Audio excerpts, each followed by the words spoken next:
Je voudrais vous partager dans cette vidéo ce que j'ai appris en regardant ma mère perdre la mémoire petit à petit avec ses années et devenir de plus en plus dépendante. En fait, cette perte d'indépendance est clé. En fait, côté, on perd les relations sociales aussi.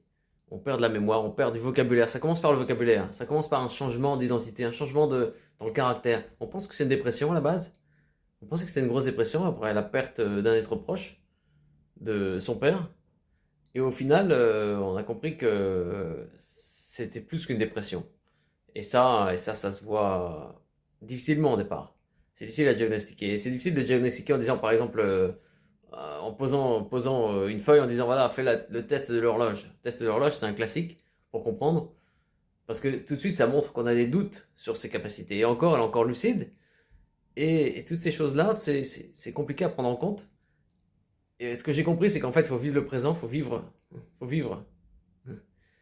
à fait, faut vivre, mais simplement, faut connaître aussi, c'est apprendre à repérer ces signes pour essayer de prévenir un maximum à l'avance et aussi de mettre des choses en place rapidement quand c'est encore au tout début de la maladie.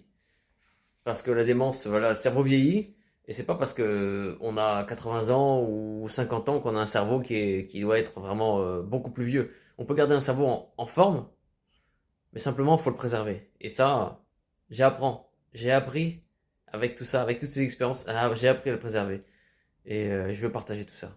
Voilà. En tout cas, profitez de cette vie, profitez tant que nous sommes encore là. Et avec cette mémoire qu'on a actuellement, pouvoir discuter, échanger, commenter sous cette vidéo ce que vous voulez savoir, ce que vous voulez discuter de ça, vos expériences aussi.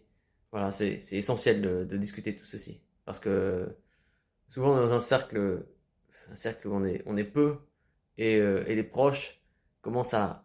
Dès qu'il y a des choses qui sont compliquées comme ça, euh, il y a beaucoup de personnes qui s'absentent, qui s'éloignent et qui n'ont pas envie forcément de voir la réalité des choses en face. Mais cette réalité est là, est bien là. Et il y a des milliers, des millions de personnes en France et dans le monde qui vivent avec ça.